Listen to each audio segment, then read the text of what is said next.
নমস্কার বন্ধুরা, কেমন আছো সকলে? আশা করি আমরা যে যেখানেই আছি আপন আপন কর্তব্যগুলোকে ভালোবাসা আর সততার সাথে সম্পূর্ণ করার আপ্রাণ চেষ্টা চালিয়ে যাচ্ছি, তাই তো?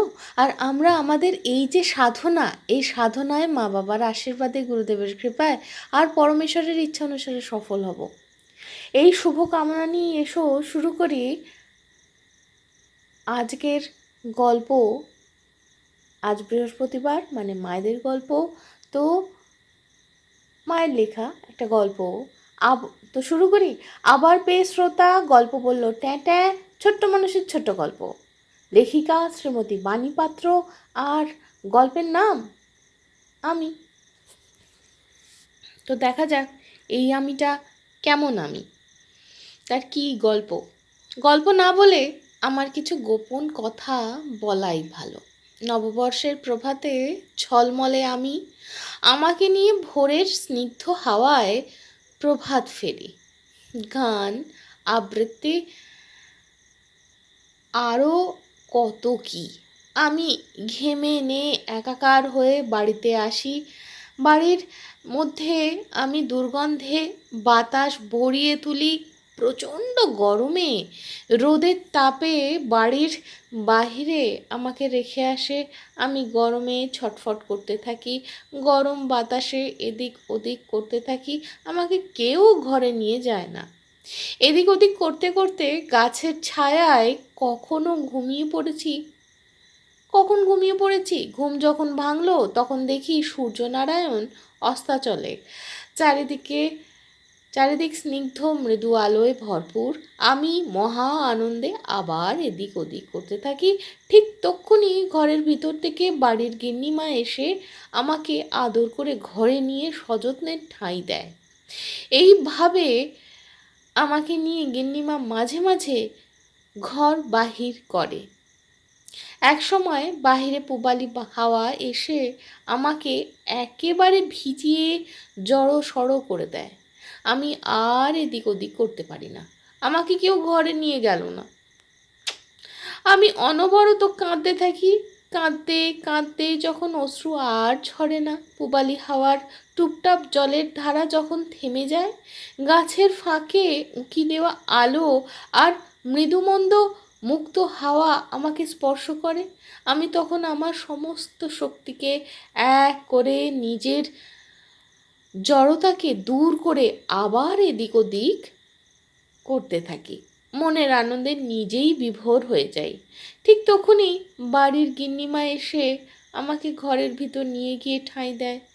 আবার যখন আকাশ বাতাস আনন্দে ভরপুর, চারিদিক নতুন নতুন রঙের বাহার, আমি তো তখন রংহারা পুরাতনের দলে ঠাঁই পাই।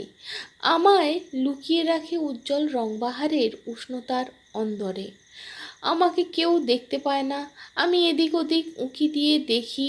বাইরে বরফ শীতল হাওয়ার পরিবেশ আমাকে ঠান্ডা জলে স্নান করিয়ে বাইরে শীতল হাওয়ার পরিবেশে রেখে গেল।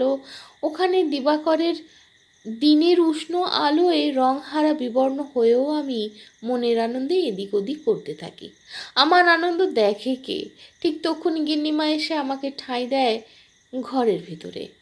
আর বাইরে তখন আমার মতো বিবর্ণ হতে হতে সব কিশলয় খসে পড়ে যায়। গাছ হয়ে যায় পাতাহীন শূন্য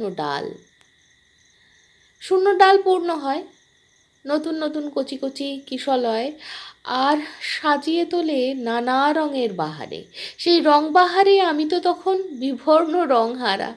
আমাকে সেই রঙের বাহারে নানা রঙে সাজিয়ে বিবর্ণ হয়ে খসে পড়ে থাকা পাতার মতো ঠাঁই দেয় মাটির পরে। বিগত নববর্ষের ঝলমলে আমি, বিবর্ণ হওয়া পুরাতন আবরণ যা গিন্নিমাকে আবৃত করেছিল, আগত নববর্ষের প্রভাতে স্থান নেয় ঝলমলে অন্য আমি। তাই নতুন কিশলয়ের মতো পুরাতন আবরণ ঝলমলে অন্য আমির মধ্যে অন্তর্হিত হয়ে যায়। আমি সেই চির নতুন আবরণ যা পুরাতন হয়েও নতুন আবরণ রূপে গিন্নিমার হাতের তালুতে ঠাঁই পাই। তা তো বটে। খুব যদি গুরুগম্ভীরভাবে বলতে হয়, আম,